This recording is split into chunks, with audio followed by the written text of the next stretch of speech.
Hola, ¿qué tal? Muy buenas tardes. Este viernes 16 de noviembre ha deparado una noticia verdaderamente importante para el futuro de la capital arriacense.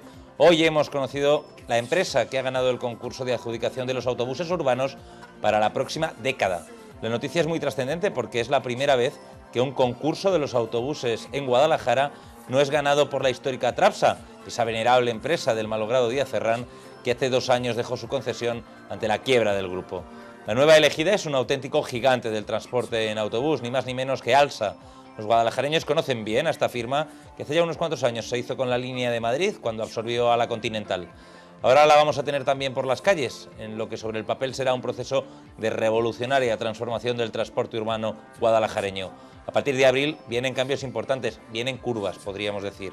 Los autobuses recortan kilómetros para ahorrar, eliminan paradas, quitan bucles y dejarán de ser esas rutas interminables que hemos conocido históricamente, cuando cada vecino queríamos una parada a la puerta de nuestra casa. Son tiempos de cambio y al autobús urbano capitalino le hace mucha falta. Aquí comenzamos.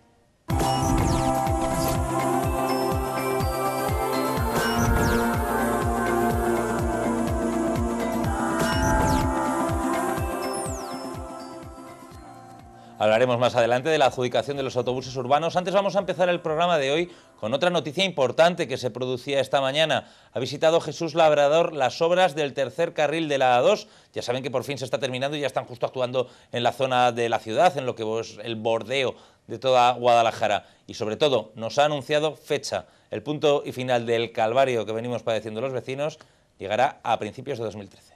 El delegado del Gobierno en Castilla-La Mancha, Jesús Labrador, anunció este viernes que las obras de ampliación de la A2 a su paso por Guadalajara finalizarán a primeros de 2013. Labrador apuntó que la inversión para la ejecución de estas obras ha sido de 12 millones de euros, cifra a la que se suman las de consolidación de la A2 hasta Soria y diversas obras que se realizarán en las carreteras nacionales de la provincia.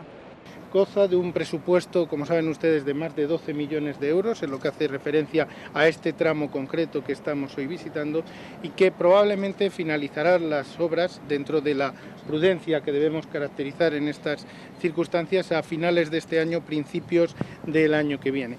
Cuando sea técnicamente viable, no duden ustedes que se incorporará a la mayor rapidez posible, porque lo que se pretende es un servicio a los ciudadanos, y eso se encuadrará dentro de unas obras más generales. Saben ustedes que en los presupuestos generales del año 2013 también se prevé la consolidación de la A2 hasta el tramo que llevaría hasta la provincia de Soria, con una inversión de más de 16 millones y medio de euros, es lo que hace ese tramo, y junto con esas obras y con la consolidación de las carreteras actuales de las distintas nacionales, que se va a dedicar un valor de 9 millones de euros en el próximo ejercicio.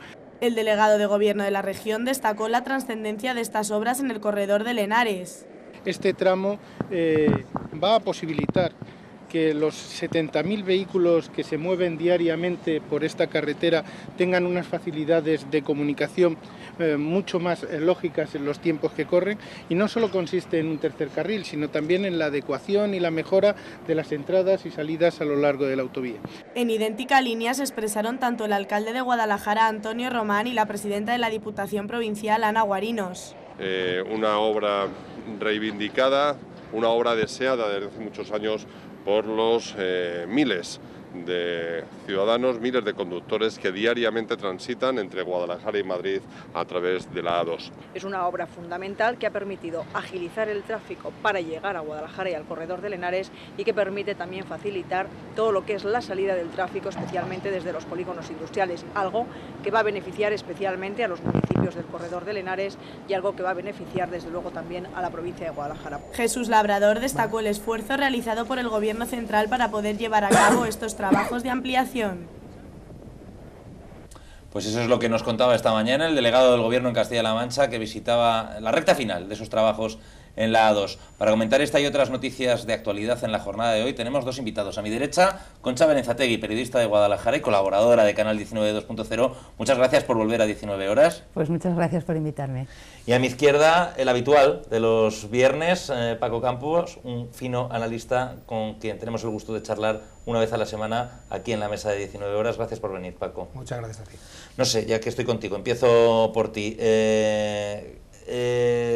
¿Cómo has visto la noticia de hoy, la llegada de Labrador y el anuncio, sobre todo, de que esto de las obras del tercer carril se acaba ya a comienzos de 2013? Desde luego que es una gran noticia.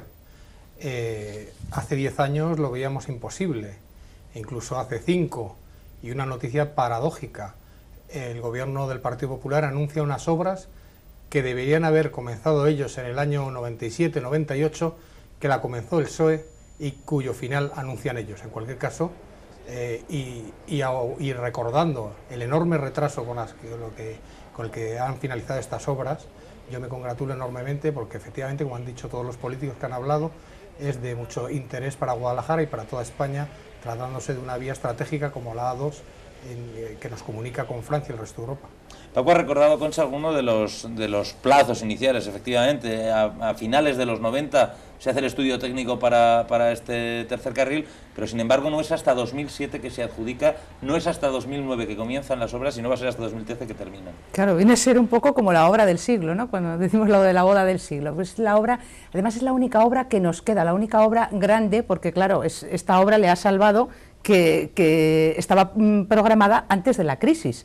Y le ha pillado la crisis, pero con la adjudicación y las máquinas ya y con el presupuesto aprobado. Entonces no se ha paralizado. Ya venía con muchísimo retraso de antes, como ha explicado Paco. Pero claro, ahora como no se proyectan nuevas obras y las que estaban anunciadas antes se han paralizado, pues es la única gran obra que nos queda, bueno, este tercer carril y lo que sigue de la A2 en adelante, los nuevos tramos y trazados que hay en las autovías de antigua generación, ¿no? Como sí, es la A2, lo que llamaba, una obra muy importante. La A2 era una autovía, llaman de primera, ¿no? De primera generación, con unos parámetros de seguridad pues peores de lo que ahora supone la construcción de una autovía y se trata de remozar toda la A2 hasta Soria. La adjudicación fue conjunta, yo creo, además, ¿no? El tercer carril iba paralelo, iba conjunto, la obra se adjudicó a OHL y era tercer carril más eso que dice Concha, sí, más todo ese trazado hacia Soria. Sí, bueno, y ha habido diversos tramos en esta obra del tercer carril, porque recuerdo cuando veíamos, ¿no?, que iba avanzando desde Madrid, lógicamente, hacia Guadalajara, cuando llegó hasta Alcalá, que también respiramos todos los de Guadalajara, porque ya teníamos mucho tramo hecho, y como ya pues por fin vemos ya la luz en Guadalajara, aunque sigue habiendo pues, las lógicas molestias. Paco, tú que estás todo el día entre Guadalajara y Alcalá de Henares y Madrid, eres un hombre más del corredor que el río, diría yo. ¿Cómo has ido viendo la evolución de las obras? Tanto coche para acá y para allá, ¿cómo el conductor de uso diario es el que mejor percibe si se está trabajando bien, si se está trabajando mal, si van a buen ritmo, si van a malo? ¿Cómo lo has visto? Realmente desde que se han adjudicado han ido a buen ritmo por la parte que corresponde a la Comunidad de Madrid, es decir, entre Madrid y Torrejón de Ardoz, y luego hay otro tramo, Torrejón de Ardoz, el puente de Alcampo de Alcalá de Henares. Esos dos primeros tramos han ido fabulosamente bien, incluso mirando con envidia pues lo avanzados que estaban y incluso con cierto recelo, porque llegaba a Guadalajara y Guadalajara se seguía sin comenzar. Incluso muchos periodistas como yo y muchos ciudadanos de a pie llegamos a pensar que esas obras, viendo el resultado que habían dado en la Comunidad de Madrid, que era donde había mayor densidad de tráfico por las zonas enormes que hay residenciales y las urbes enormes, iban a verse en un momento dado paralizadas. ¿Tú te temías que con la crisis se pararan en la frontera? Totalmente, porque además este último tramo ha dado muchísimos problemas a la altura de Azuqueca de Henares a la hora... ¿Ha habido que demoler algún puente? Claro, y sobre todo en la zona industrial, en la zona de Tudor, en la zona de servicio donde está la CESA de la entrada a Azuqueca. Esa zona era muy difícil, pasaba la autovía muy ajustada, era muy difícil retranquearla hacia la derecha en dirección a Guadalajara, lo que creó innumerables problemas a la hora de hacer y rehacer y llegar a acuerdos con las fábricas para expropiar los terrenos. Y mira, finalmente yo no daba un duro porque se hiciera este tercer tramo hasta Guadalajara y vamos, ya es una realidad. Es uno de los pocos plazos, por cierto, que me creo, ese comienzo de 2013, el único que me creo. Ya lo vemos ahí. Porque hay otra obra que también está adjudicada, que es el de los municipios ribereños, las obras de abastecimiento, que también hay un compromiso de principio del año 2013 para finalizarlas, y en los presupuestos generales de Estado aparece 2014 y 2015, por poner un ejemplo. Pues ya puedes, lo puedes tener claro entonces cuando van a acabar esas obras. Por cierto, que yo no sé si has cogido, Concha, la carretera en los últimos meses, pero es que el tercer carril ya está a las puertas de Guadalajara, ya Lo que es atravesar Guadalajara es un calvario con los cruces y sobre todo si tienes que coger alguna desviación, pero ya en cuanto sales del término municipal en dirección a Madrid, ya es que hay tercer carril. Prácticamente, sí. Hasta Sobre Madrid. todo en sentido de vuelta, volviendo de Madrid a Guadalajara, llegamos aquí hasta las puertas. Bueno, pues las molestias han ido por barrios, lógicamente. Recuerdo en Azuqueca cuando también ha estado cerrado ese puente de Tudor, o sea, ha habido accesos que se han cerrado. Ahora tenemos las molestias más en la capital y las notamos aquí, pero pues vemos ese final con ganas. A mí me sorprendió gratamente, el otro día pasé por allí, la curva mortal esa que había en la dehesa, cuando llegabas a la dehesa y que parecía que hacían un giro de 90 grados la carretera, porque si no, claro, porque si sigues recto te metías en lo que era la antigua carretera de Alcalá, en el antiguo trazado de la A2, cuando atravesábamos Alcalá, que algunos aún lo recordamos. Para solventar eso hicieron una curva mortal de 90 grados, que daba miedo, la verdad, con un camión a la izquierda y la mediana a la derecha, alguna vez adelantar, y ahora han dejado una curva fantástica, amplia, suave, bien peraltada. Incluso con un firme en malísimo estado que se encontraba. Esa curva ha sido fruto, la actual curva, de una obra total y absolutamente faraónica, quizás la más compleja de todo el proyecto. ¿Esa curva? La 2, concretamente, claro. Han tenido que eliminar todo el peralte y hacer una nueva plataforma para ampliar el radio de la curva, y ahora la verdad que, como decías tú, el respeto que uno sentía al tomar la curva a la par de un camión, ahora tenemos 3 amplísimos carriles con una curva, un radio súper ensanchado que da una seguridad enorme. Bueno, pues a ver si se aprovecha esta infraestructura, que en el fondo es para lo que más debe servir, pues para tener un aliciente más para la implantación de empresas en el corredor, como mecanismo de adjudicación, como vertebración de todo un territorio comarcal, aunque estén 2 comunidades autónomas distintas por aquellos designios de los políticos de aquella época. Y bueno, en fin, sirve para lo que tiene que servir, y no como algunos dicen, va a hacer falta ya el 4.º carril cuando se abra el tercero, que también es una perspectiva que puede ocurrir. Hay otra obra necesaria también que se programó en su día, que es la variante de Guadalajara, que era una variante muy ambiciosa y que, bueno, pues a falta de esa variante, que es así que se ha visto retrasada, pues bueno, es que tengamos el tercer carril hasta aquí.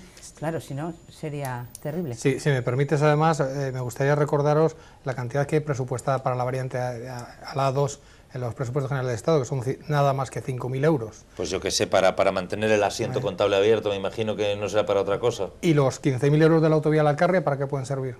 Pues para 3 tramos. No lo sé. Desde luego la variante de la 2 no la vamos a ver, por lo menos en una década. Eso lo tenemos ya más claro que el agua. Cambiamos de asunto, vamos a la otra noticia importante del día, esa que les comentaba al inicio del 19 horas de hoy. Ya tenemos empresa, ya se ha elegido empresa para gestionar los autobuses urbanos de la capital durante los próximos 10 años. Desde luego que no es una empresa pequeña, Alsa, ni más ni menos. Ya se conoce qué empresa gestionará el servicio de autobuses urbanos de la capital durante la próxima década.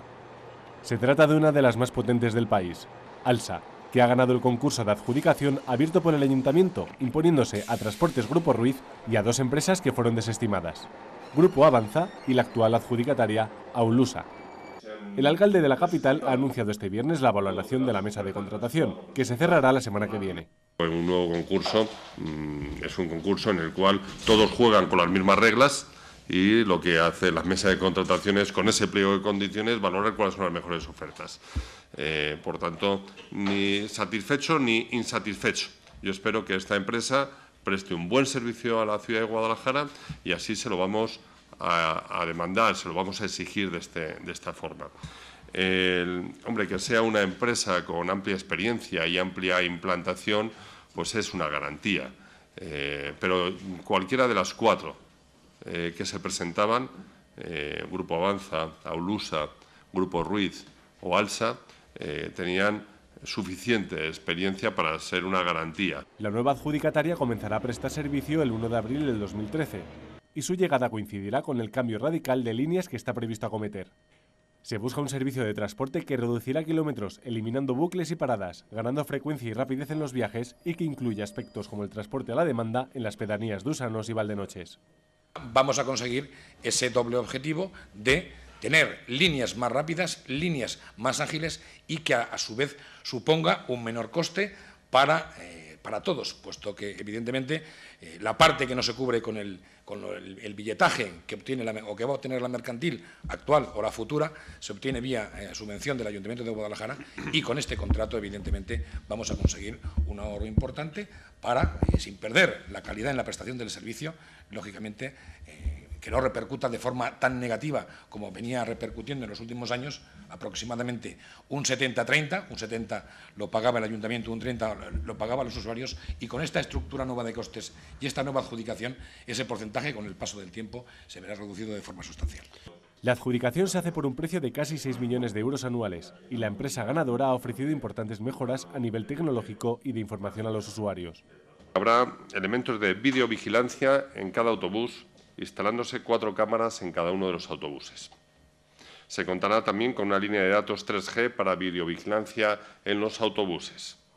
Habrá sistemas de información a bordo de todos los autobuses con dispositivos de Internet a bordo de los autobuses urbanos. Se instalarán sistemas de información en todas las paradas del autobús, consistentes en paneles informativos TFT, que permitirán a los usuarios conocer el tiempo que resta hasta la llegada de su autobús. Se instalarán un total de 149 paneles informativos a lo largo de 3 años. Habrá sistemas de información en paradas para teléfonos móviles mediante códigos BIDI. Códigos BIDI que podrán hacerse la lectura en las paradas del autobús. La aplicación SW para los sistemas operativos iOS y Android. Y se creará también un portal web del transporte, portal en el que se podrán conocer todos los detalles de la prestación de este servicio.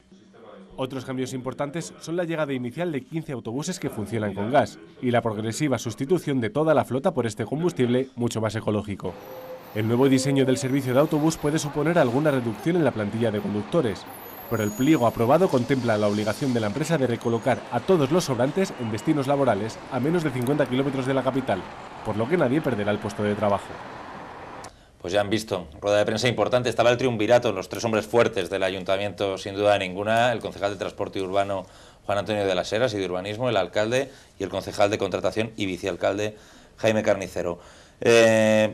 Titular, Concha, ¿te gusta que se apueste por una empresa tan fuerte? ¿Crees que tiene ventajas o crees que tiene inconvenientes? Puede tener ventajas y puede tener inconvenientes. Yo creo que esta es una decisión muy trascendental, es una de las más trascendentales que se toman en una legislatura, porque es una adjudicación para una década y de un servicio que es muy importante para los ciudadanos y que además se lleva un presupuesto muy importante junto a la limpieza y la basura, lo más importante del ayuntamiento en un año. Sin duda.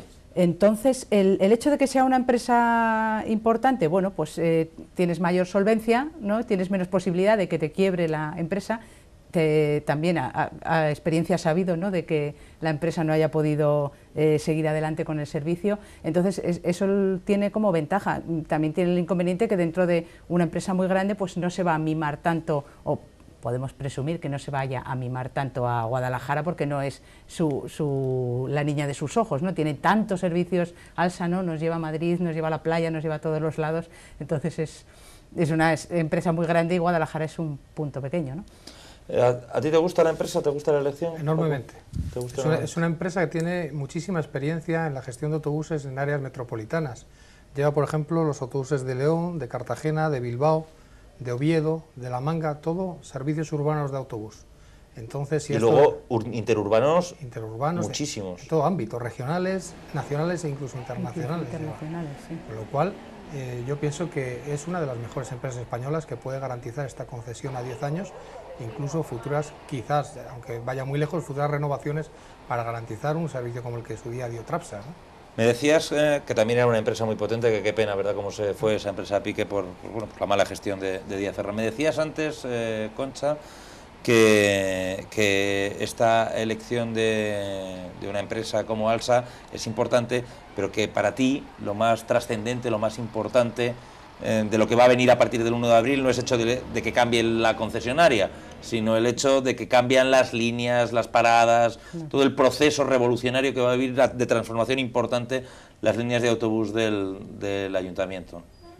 Sí, lo importante al final para el ciudadano es dónde le llevan y dónde le traen esos autobuses, si le es rentable cogerlo o no le es rentable en tiempo y en dinero. Entonces, esa transformación que se ha hecho varias veces en los últimos años, como corresponde a cualquier ciudad que está creciendo tanto como ha crecido Guadalajara en los últimos años y con nuevos barrios que se han ocupado, pues nunca se ha hecho a satisfacción de la mayoría y nunca ha sido lo suficientemente drástica como para que el autobús sea un servicio rentable a los ciudadanos, que cada vez va teniendo en los últimos años menos viajeros, y para que sea también rentable para el ayuntamiento, para que no tenga ese peso tan importante de que el 70% del billete, lo recordaba el concejal, el teniente alcalde de Las Heras, lo tenga que pagar el ayuntamiento y solo el 30% lo pague el usuario, ¿no? Sí, se les ha ido de madre sin duda ninguna. Es evidente, hombre, también es cierto esa explicación de que, bueno, hay menos trabajadores que van a su trabajo, hay menos usuarios del autobús, pero no se puede apoyar solo en eso, es que hay menos vecinos a los que les sale rentable el autobús o les es eficaz y les es útil en sus desplazamientos, ¿no? Para esa utilidad, para esa eficacia, Paco, a mí me encantan las mejoras que nos ha anunciado, que motu propio ha ofrecido la empresa, pues, y que son fundamentales para quedarse con una adjudicación de este estilo. Pues no sé, todo ese vendaval de cosas tecnológicas que van a tener los autobuses, poder navegar, poderte meter en un autobús y tener internet dentro es vital para un montón de gente que aprovecha para trabajar o para estar con el WhatsApp, que hay alguno que no suelta el aparato ni en el autobús. Y sobre todo me parece muy importante para la utilidad que dice Concha, llegar a una parada y no tener que volverse loco, ver un cartelito y saber cuánto falta para que venga tu próximo autobús. Sí, sin duda esto va a contribuir a convertir el servicio de transporte urbano en un servicio más eficaz que el que había, aprovechando las nuevas tecnologías. Además, si se logra esa media de 15 minutos por autobús, pues hombre, los ciudadanos esperarán que no tengan que recurrir demasiado a esas pantallas, confiando en que los autobuses lleguen a punto. Por otro lado, también se podrán informar esas pantallas de las líneas y de una serie de información útil para que ellos se encuentren más a gusto haciendo uso del servicio y a la vez, una vez que suben dentro del autobús, están más seguros con sus cámaras de seguridad y más informados incluso dentro del autobús, ¿no? Y luego los códigos BIDI para llegar con el smartphone ahí a la marquesina del autobús Yo creo que lo importante es resolver la base, que uno cuando coja el autobús sepa que le va a llevar al hospital en 20 minutos o en 15 o en los que sea, pero que sea una distancia razonable, que no se va a parar, además de en los semáforos y en los pasos de cebra, que no se va a parar cada 100 metros en una parada, porque Guadalajara siempre hemos pecado de una mentalidad de ciudad pequeña en la que todos queríamos tener la parada a la puerta de nuestra casa y decir, nos es que yo mal lo las cojo paradas. aquí mismo el 2 que me para en la puerta de mi casa. No, pero si luego coges el 2 y te da vueltas a toda la ciudad y se para en la puerta de tu casa y en la de 300 vecinos más, resulta que nunca vas a llegar al hospital o a la estación. Entonces, lo interesante es que esos trayectos sean rápidos, que uno llegue. Si me permites, además, lo que me ha resultado más chocante es que el 41% de esas paradas no tienen ni un viajero diario. O sea, pedimos paradas y luego no las utilizamos. Con lo cual, si logramos suprimir ese 41%, será un servicio más eficaz. De hecho, hablaron de quitar hasta 140 paradas, al final no han sido tantas, ¿no, Paco? Al final quedan en 88. 88, 90 paradas las que van a eliminar, que ya son muchas, pero bueno, no tantas como estaba previsto. Bueno, pues ya lo saben, esa es la noticia, que a partir del 1 de abril va a haber una revolución en los autobuses, que si a usted le quitan la parada de toda la vida que tenía enfrente de casa, tiene que pensar que va a ser para bien, tiene que pensar que a cambio va a poder coger el autobús y llegar antes al destino, y que bueno, que todo salga bien y que nos deje de costar tanto dinero, eso es lo deseable. Cambiamos ahora de tema, vamos a hablar de José Luis Condado, el delegado provincial de la Junta, porque hoy ha comparecido en Guadalajara y ha dicho varias cosas. Una de las más interesantes ha sido una respuesta a las críticas que ayer realizaba el Partido Socialista a cuenta de la decisión de la Junta de Comunidades de cerrar la Escuela de Adultos de Sigüenza. Pues bien, el delegado provincial de la Junta, José Luis Condado, dice que esta escuela de adultos se cierra en virtud de un informe de la inspección. Un informe de la inspección que ha determinado una cosa, y es que los alumnos que tenían que ir a las tutorías en Sigüenza no iban. De los 28 matriculados, solamente acudían una media de 3 al día a las clases de tutoría en esta educación de adultos. Y dice que por eso se cierra. Bueno, a mí me parece bien que el Partido Socialista haga crítica y haga oposición y, bueno, pues dé un poquito de caña al gobierno regional. Lo que pasa es que a veces, de tanto decir que viene el lobo, pues ya no, la gente no les va a creer. Este es un caso concreto de los que viene el lobo y no ha venido. El Partido Socialista habla de que hay 80 puestos de trabajo, 80 alumnos afectados. Esto es falso, es una mentira más. Hay que decir que es un cierre funcional y no es definitivo, y que es un cierre motivado por un informe de los servicios de inspección de Guadalajara, que acudieron al centro y comprobaron una serie de deficiencias no técnicas, sino de los alumnos, que en muchos casos ni siquiera estaban cursando, deficiencias graves en el funcionamiento del centro, que han obligado a tomar esta medida. Y en concreto, la Escuela de Adultos de Sigüenza tiene, por un lado, 28 alumnos matriculados para cursar estos cursos de enseñanza secundaria online, 28 alumnos, de los que solo, y hablo la cifra que me han dado, 3,28 alumnos son los que asistían por día, de media. Por lo tanto, yo creo que esta es una grave deficiencia, algo suficiente como para plantearse el funcionamiento y la apertura por este año de la escuela. Y reitero, no quiere decir que al año que viene no se abra. Por otro lado, luego hay un curso preparatorio de presencial, también de secundaria, que tenía 2 alumnos, y estos 2 alumnos tampoco han ido.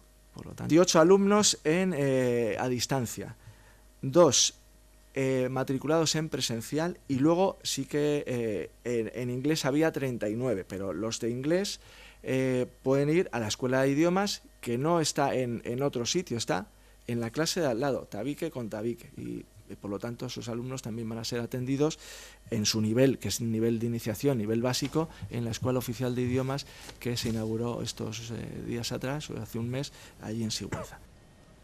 A mí me suena como a decisión drástica. ¿A que no vais? ¿A que no venís a las tutorías?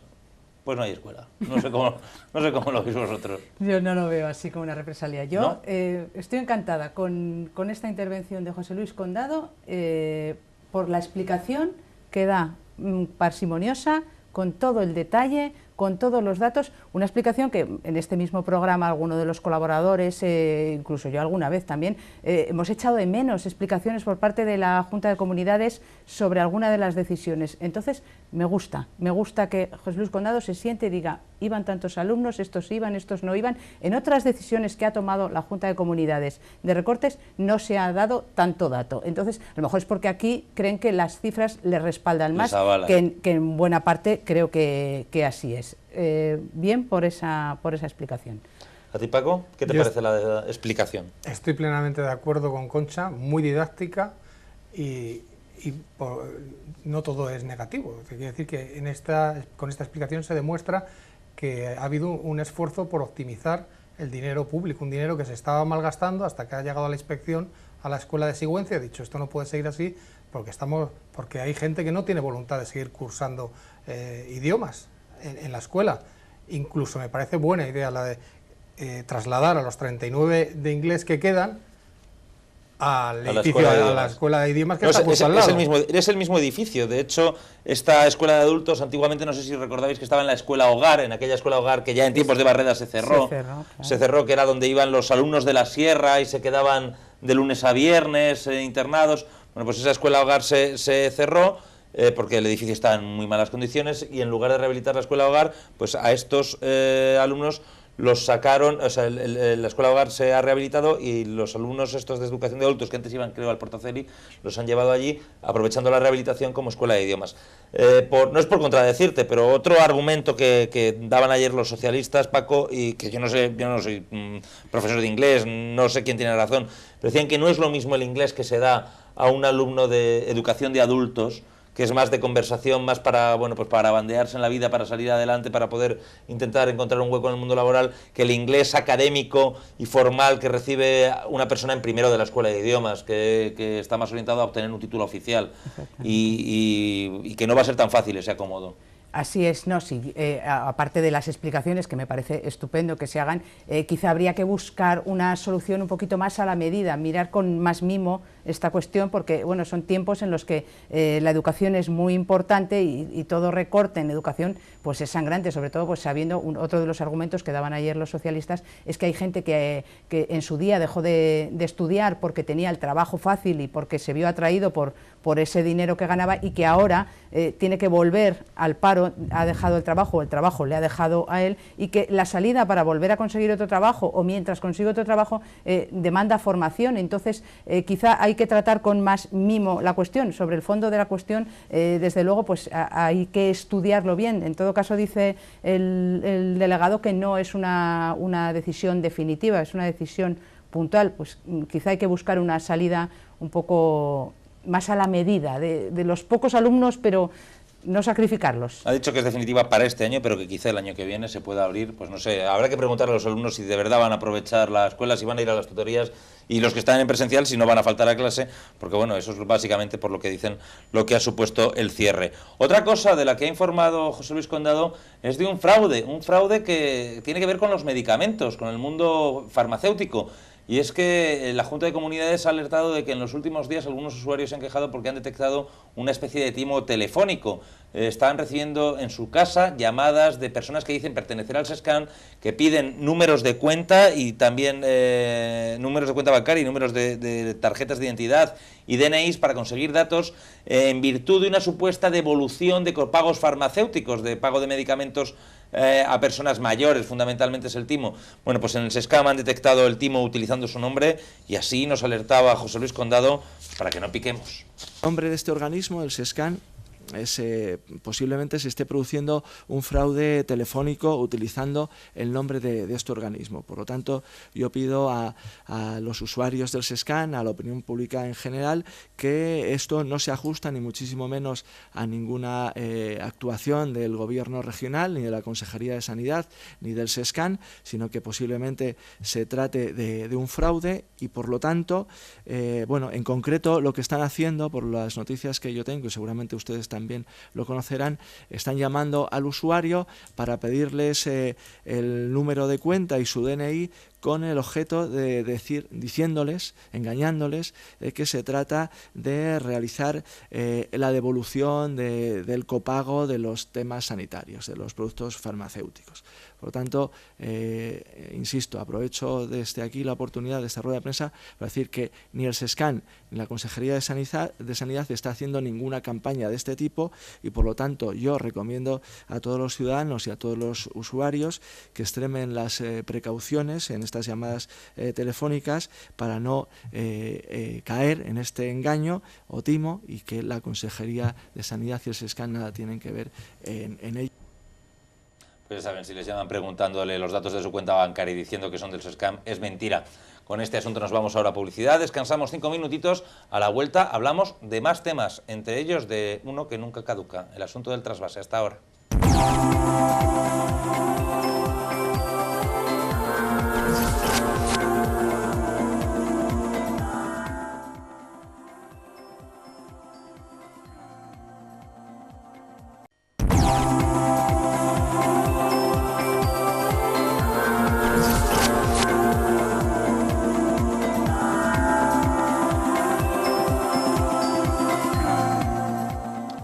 Gracias por seguir ahí. Encaramos ahora la recta final en este 19 horas, este último día de la semana, y lo hacemos, los dejábamos antes de la publicidad con José Luis Condado hablándonos de ese fraude que se estaba produciendo vía telefónica con el SESCAN. Seguimos con él, con José Luis Condado, porque desde hace ya un par de semanas el delegado de la Junta ha decidido que todos los viernes va a comparecer para dos cosas: para dar cuenta de los acuerdos del Consejo de Gobierno y para también comunicar o contestar a aquellas cuestiones que se susciten. Hoy nos ha hablado de unas nuevas ayudas agroalimentarias.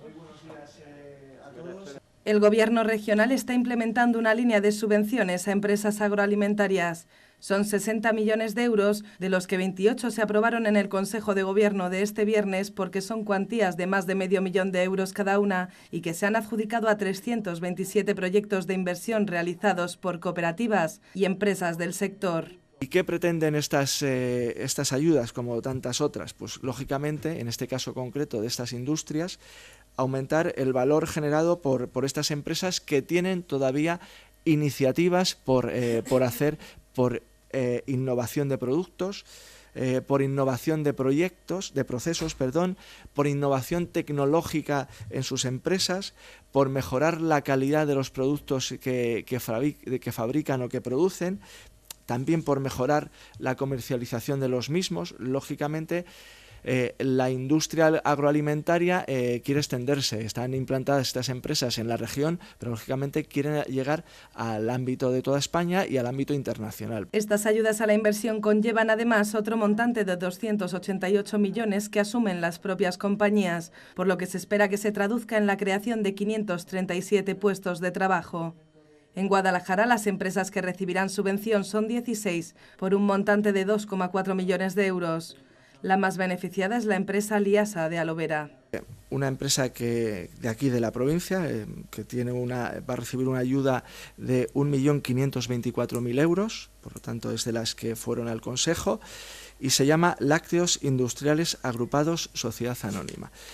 Y es se encuentra en el término municipal de Alovera y es una industria que apuesta por el desarrollo y está en un crecimiento continuado. Hace ya algún tiempo estuvieron por aquí, por la propia delegación, yo tuve la oportunidad de conocerles y es una empresa, pues como las otras que van a recibir estas ayudas, que siguen apostando por el crecimiento, por la innovación de sus plantas, de su tecnología y por lo tanto pues yo creo que es una cosa importante. De los 60 millones de euros de dinero público que suponen estas ayudas, el 64% llega de fondos europeos, el 18% de lo que aporta la Junta y el otro 18% lo sufraga el Ministerio de Agricultura.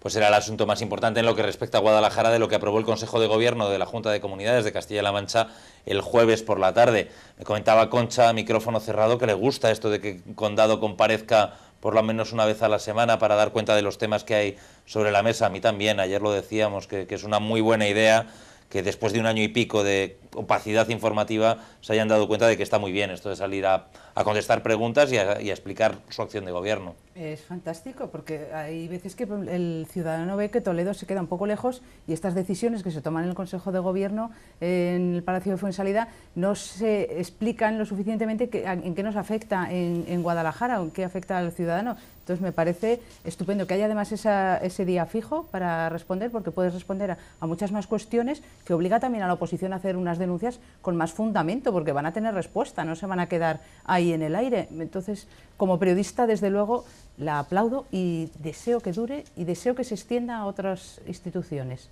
Sí, también el Ayuntamiento de la capital también se podía hacer también en la Diputación. Sí, la Diputación lo está haciendo desde hace también unas semanas. Cuando hay Junta de Gobierno, comparece Robisco y da cuenta de los acuerdos de Junta de Gobierno. En el Ayuntamiento se ha pedido alguna vez se ha intentado, pero la verdad que por la dinámica municipal ya hay suficiente rueda de prensa y suficiente volumen de información como para que sea tan necesario. Pero a veces no se sabe tanto los acuerdos que tiene la Junta de Gobierno local. No trasciende tantos. Entonces, el día que hay una Junta de Gobierno local también sería bueno que después hubiera una rueda de prensa para hablar de esos acuerdos. Hay veces en Madrid la hay, desde luego. Pequeños, sí, en otros ayuntamientos. En Toledo, recuerdo yo en la etapa que trabajé en Toledo, también lo había, era todos los viernes. Además, sobre todo, ayuda a ampliar información, porque los consejos de gobierno normalmente dan simples referencias de inversiones, pero el periodista, cuando tiene acceso a las actas de los consejos de gobierno, no tiene más que puras referencias, un dato muy concreto, que si pueden ser ampliados en rueda de prensa los viernes, pues es un ejercicio muy democrático y de transparencia de una institución. Y además está bien porque, claro, Leandro Esteban, el portavoz de la Junta, comparece en rueda de prensa para explicar los acuerdos, pero comparece en Toledo, y aquí también hay medios provinciales, medios locales, televisiones locales, que no tenemos disposición de poder tener un equipo en la capital regional, y que, bueno, luego hay temas que que se pueden provincializar, pues por ejemplo, este asunto de las ayudas a las empresas agroalimentarias, pues dar el dato de cuántas afectan a Guadalajara y bueno, pues acercar la información de gobierno, la acción de gobierno al ciudadano. La verdad que está muy bien. La acción de gobierno y también la de la oposición. Aquí nos gusta recogerla toda. Esta mañana ha comparecido el senador Jesús Alique, estaba muy enfadado porque se teme que las presiones de los regantes murcianos, ya saben la voracidad que tienen, están haciendo mella en el gobierno en lo que respecta a la elaboración de ese plan de cuenca del Tajo que lleva tantos años de retraso y que tanta falta le hacen a los pantanos de cabecera. Alique ha salido a contestar muy preocupado por unas declaraciones el día anterior del secretario de Estado de Medio Ambiente y Agua. Lo vemos. El PSOE ha denunciado las presiones que están realizando los regantes murcianos para evitar que el futuro plan de la cuenca del Tajo se apruebe con las condiciones técnicas que se habían barajado en el borrador inicial, que se conoció a finales de 2011. El senador Jesús Alique se ha mostrado alarmado por unas declaraciones del secretario de Estado de Medio Ambiente. Ayer, precisamente, el secretario de Estado de Medio Ambiente del Agua, del Partido Popular, Federico Ramos, asistía a Murcia a unas jornadas y ya hizo en esas jornadas, en esa asistencia, la primera cesión ante las presiones de los regantes murcianos y también ante la falta de defensa de Cospedal al Tajo y a Castilla-La Mancha. El secretario de Estado de Medio Ambiente, de una forma irresponsable, cobarde y también fuera de lugar, dijo: primero, que el gobierno de Rajoy, que el gobierno del Partido Popular, tendrá en cuenta las alegaciones de los regantes murcianos al plan de cuenca del Tajo, cuando ni siquiera todavía se ha presentado ese plan, ni se han abierto el periodo de información al público, ni se han presentado alegaciones. Ya conoce él qué alegaciones va a presentar los regantes murcianos y se compromete antes de tiempo a aceptarlas. En segundo lugar, dijo que sobre el borrador que el gobierno socialista le había dejado, que se había elaborado con criterios eminentemente técnicos, ya se habían hecho correcciones y modificaciones y que había un tiempo todavía razonable para depurarlo. Es decir, que van a aceptar o que están en el compromiso de aceptar lo que dicen los regantes murcianos. Hay que recordar que el borrador del plan de cuenca que trascendió al final de la pasada legislatura sí recogía buena parte de las históricas demandas de los pueblos ribereños y de la cuenca del Tajo. Eran cuestiones básicas, como elevar el mínimo no trasvasable a más de 400 hectómetros en cabecera, sobre los 240 actuales.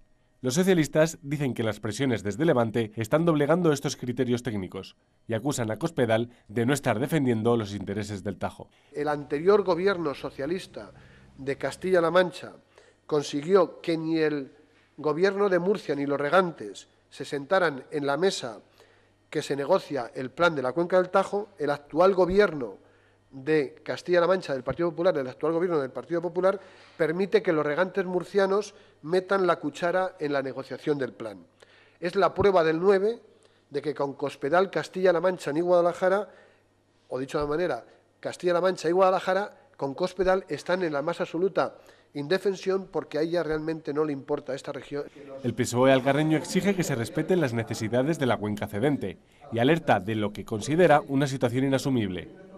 Solo en lo que llevamos de noviembre, y a pesar de las lluvias, la cabecera del Tajo ha perdido 4 hectómetros, mientras que las reservas del Segura han ganado 62. Lo denunciaba el alcalde de Sacedón. Que es que el Segura ahora mismo está subiendo diariamente su capacidad de reserva de agua, ¿no?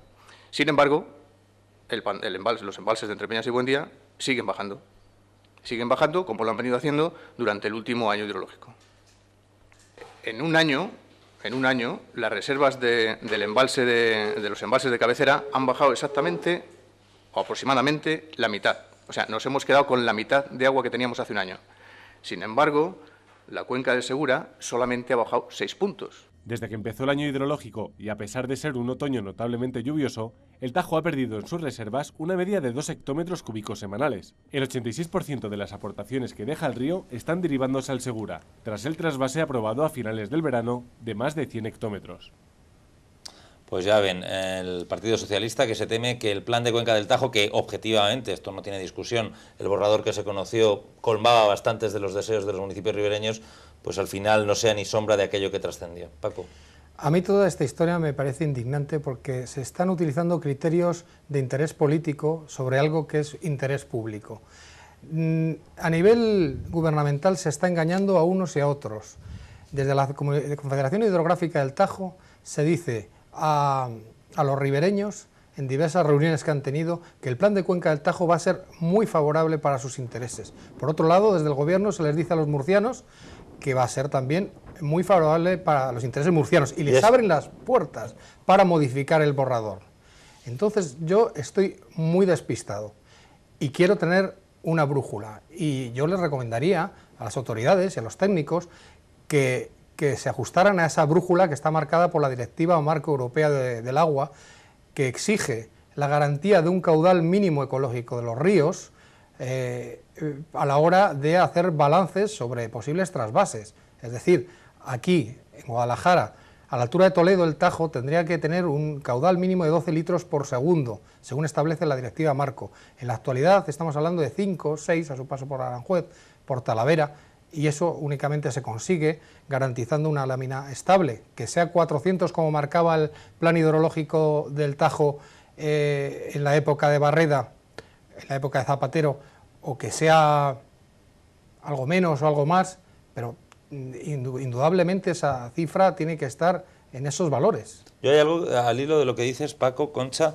que tengo muy claro. Esa idea de que, o sea, aquí hay que tener muy claro, el Tajo tiene las aportaciones que tiene el agua que tiene, y todo lo que beneficia al estado de los embalses perjudica a los regantes del Levante, y todo lo que beneficia a los regantes del Levante perjudica al estado de los embalses. Y es imposible, por más malabares que haga nadie, decir que los dos van a acabar contentos, porque eso no es posible, porque o el agua o está en un sitio o está en otro, y no hay otra opción. Y a mí eso es lo que me preocupa, que si había un borrador técnico del plan de cuenca del Tajo que decía, por palmario, que era necesario elevar la cuota mínima no trasvasable y que era necesario bajar el máximo trasvasable anual, y que decía una serie de cosas, no colmaba todas las peticiones de los ribereños, pero sí muchas, pues por políticas se denieguen esas demandas, que no son solo demandas, sino que son necesidades propias del río. Es la gran mentira del lema ese de agua para todos. No hay agua para todos, y está claro que los embalses de cabecera del Tajo y el trasvase Tajo Segura se han calculado de forma desproporcionada. Las aportaciones de ese río en la cabecera está claro que no satisfacen ni siquiera a la cuenca, o sea, no es posible que satisfagan a la cuenca y también satisfagan una voracidad, que hay que decirlo con esa palabra, como la que tiene la cuenca del Segura. Entonces, partiendo de la base de que es insuficiente, hay que tomar una decisión drástica ya, una decisión en la que es muy peligroso que María Dolores de Cospedal ostente un cargo nacional en su partido de tanta importancia y a la vez un cargo en Castilla-La Mancha en la presidencia. ¿Tú crees muy que eso es peligroso determinante para nuestros intereses como provincia en la que está esos embalses de cabecera, desde luego que es muy peligroso. Y también hay una cosa que hay que decirle al señor Alí, que bueno, este plan ya llevaba mucho retraso, o sea, ese borrador que colmaba todas sus aspiraciones, haber tenido la valentía de haberlo aprobado, porque porque hay que decir que lo retiraron. Porque tampoco el PSOE, que bueno, llegó incluso a darse la situación ridícula de que ese borrador se colgó de la página oficial y luego desapareció a los pocos minutos, pero siguió colgado en otras instituciones, en otras páginas web. Bueno, también haberlo hecho, o sea, usted no es el más adecuado para criticarlo. La historia de ese borrador, y a mí me la han filtrado, es la siguiente. La anterior presidenta de la Confederación Hidrográfica del Tajo, que en su día había sido además consejera de Agricultura de Castilla-La Mancha, y que no recuerdo el nombre. Mercedes Gómez. Bien, Paco, siempre al quite.